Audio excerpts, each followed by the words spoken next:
Okay, I decided to make this video.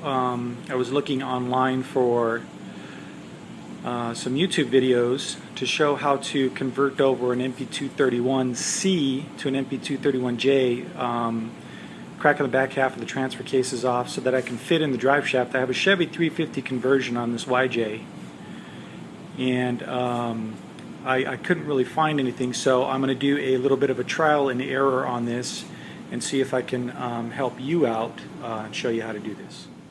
Okay, so because I like to do things the hard way, I already have the NP231C mounted in the Jeep. And according to what I've been reading online, if you see here, the tail shaft of the NP231C is quite long, so the drive shaft doesn't fit. So if we can crack the back half of this case off and switch it out with the back half of the case of an NP231J, as well as the output shaft, everything should line up with the drive shaft going back. Just so you know, I do have a 700R4 transmission that's hooked up to the Chevy 350, and I believe I got this out of a 1988 GMC Jimmy. It has the manual transfer case shift. Most of the S10 Blazers and stuff that people pull these out of have the automatic electronic shift. And so you have to go a little bit older to find these, but this is what I have to switch out right here, this part, and I'm going to try and show you how to do that. Okay, so here's my donor, NP231J, I got out of another Jeep that I managed to get off a guy pretty cheap for parts. It was in pretty bad shape, had to clean it up. Fuel and a brush does a great job getting all that gunk off of there. So basically next step is this bolt right here we're going to take off, and we're going to drain all the fluid out of it, make sure everything's gone out of it so it doesn't make a mess when we pull it apart. I'm not sure what size it is, so I'm just basically going to use a pipe wrench on it. Since I have some spares, if I mess it up I can always fix it, but obviously the best thing you want to do is find the right size of a wrench for it to use it, but I will be using a pipe wrench. Okay, so far these are the tools I know that you're going to need, and as I dig into this and mess around with it, I might find some other things that need to be done, so I'll let you know what tools I'm going to be using. So far we're looking at a 15, a 13, and I believe this one is a 10. And then these pliers for the C-clips, you're definitely going to need some of those. You can take the C-clips off with a couple screwdrivers, but it may be worth it for you to just go down to Harbor Freight, spend the money. It's very cheap. Get these. They're going to be a lifesaver and save you a big headache. Screwdriver to pry off the case halves, and I'll show you how to do that. And adjustable wrench. Primarily I use this just to remove this drain valve, this drain cap, so that I can take all the fluid out. I'm not sure what size it is. I know it's over an inch. So I just pulled out my trusty adjustable wrench and popped that loose, drained all the fluid out before I popped the case half open. And last but not least, a beer. Those are the tools you're going to need. Okay, so first things first is we're going to take off the tail housing. You have a 15mm bolt, and there's 3 of them. And then sometimes this will be on there a little bit. If you just kind of tap it clockwise, it'll sort of pop right off. And then again, I always recommend having little baggies so that you don't forget where everything goes. Name them whatever you think you can remember, because I'm not technical and I don't know the stuff, and so I'm just going to be naming them where I can remember where they go, and you should do the same as well. And also remember that when you go to take these off, you're going to kind of have to tap those bolts a little bit because they might be on there, and when you do, be careful because you might spill your beer. So take a couple of drinks of your beer to make sure that it's low before you take those off. Save you a big headache.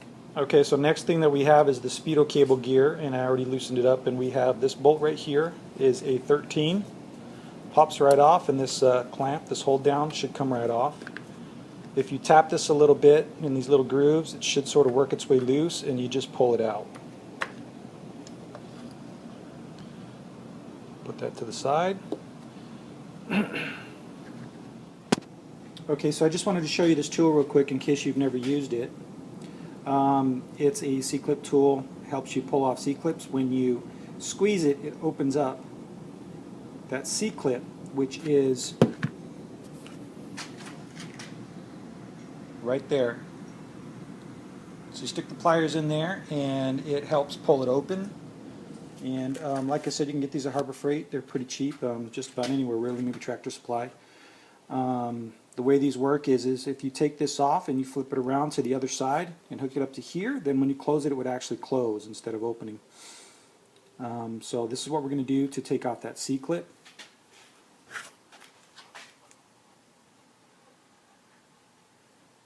So these are going to go in there, and then I'm going to pop it open, and then we'll go to the next step. Okay, so I waited a little bit before taking that C-clamp off completely because I noticed on some of the other videos they do take it off all the way, but they just pull it right off. And this one doesn't just pull off, it kind of sticks right there. So I kind of wanted to crack this loose to make sure I had to pull it off, and I do, because you'll see it moves forward and then this is going to be in the way.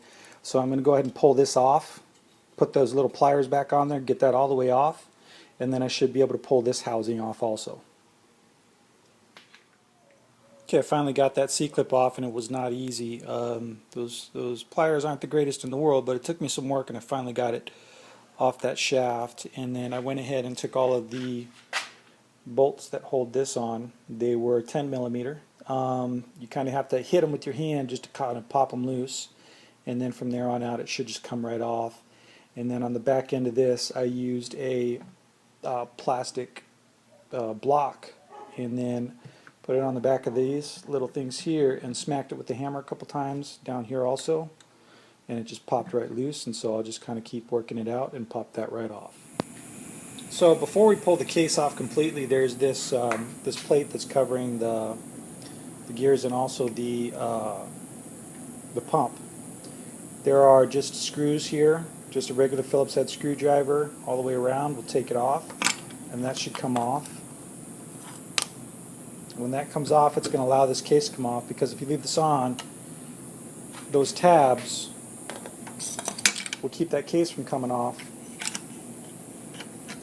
So make sure you take that off, and then again put all your screws in a baggie and stuff so you don't lose them.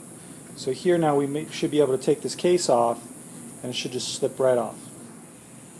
So as I was pulling the case bolts out, I noticed that two of them are a little bit bigger than the other 5.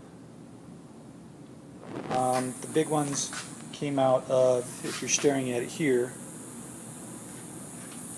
the top left corner and the bottom right corner, and I just put 4 little dots on those so that I could remember which one it went in.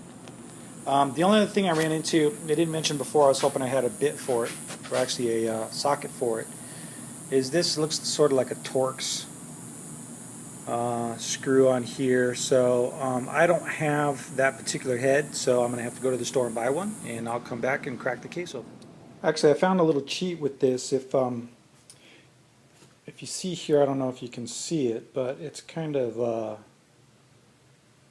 sort of a strange pattern to it. It's not a box, a regular box kind of socket won't fit over it. It's 10 millimeter. And I found that if you use the wrench that has sort of the multiple teeth in it, it actually fits right over the top of it, and you can pop it off. You have to kind of get a hammer or a little breaker over that to knock it loose, and then it just sort of comes right out. Got that out without having to run to the store, and then we're going to pop that case loose. Okay, so I went ahead and put it up on the top so that I could pop this top loose. There's only 2 places that you can put a pry bar or a screwdriver to pop this loose. One is, if you're looking at it dead on, down here in the right corner, you'll see right here there's a little spot where you can put the screwdriver in there and kind of pry it loose.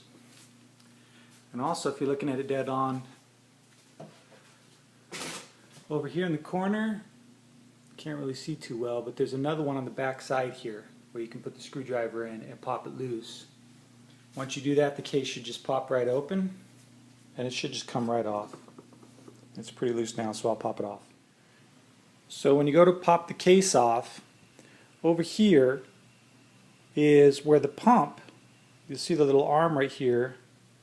It's got a little tube that comes across here to the filter. this sits up inside here. So you got to kind of reach up in there and pop it down in order to get that out. Then the rest of this should just come right up.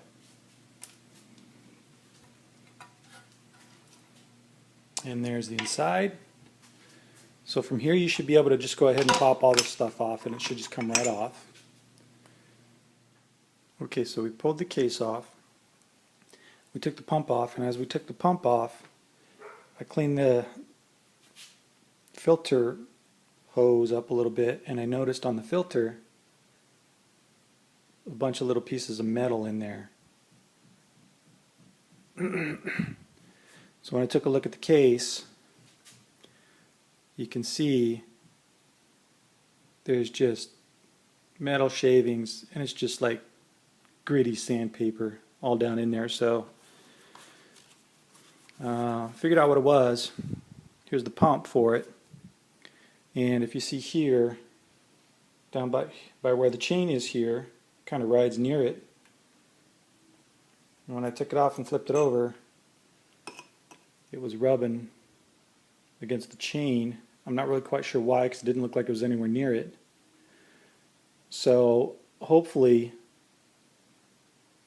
either this will be okay when I put it on the other NP231C, or maybe that one is interchangeable with this one and I can put that one on this one.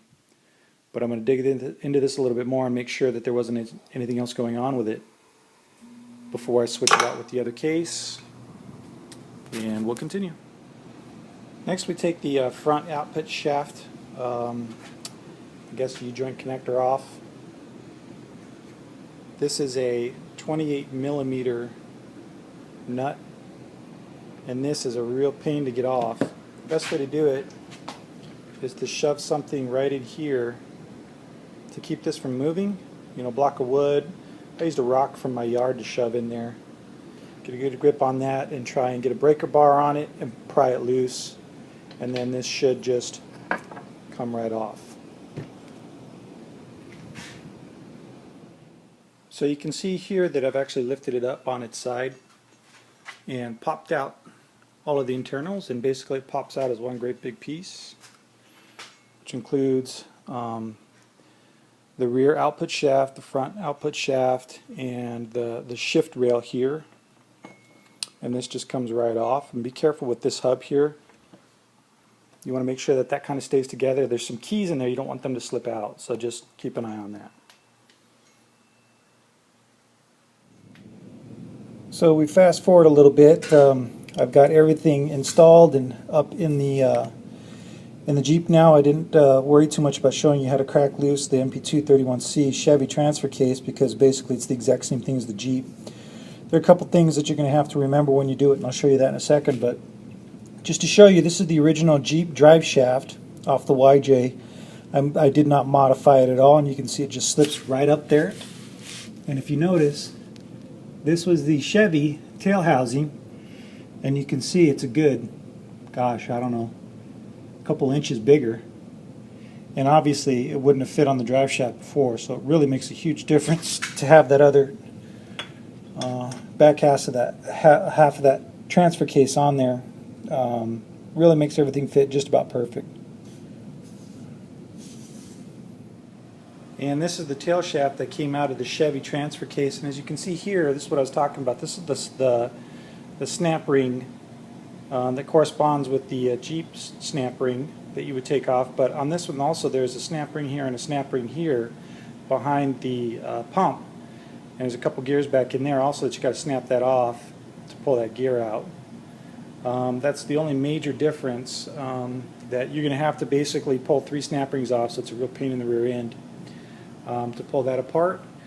And other than that, everything is in the Jeep. Everything is lined up. Everything sort of rolls. I put it in neutral and turned it all around, and it seems to be working pretty good. So we'll take it for a test drive in a bit, but that should be it. Hopefully this helps you guys, and any questions, just leave some comments and I'll try and answer them. Thanks.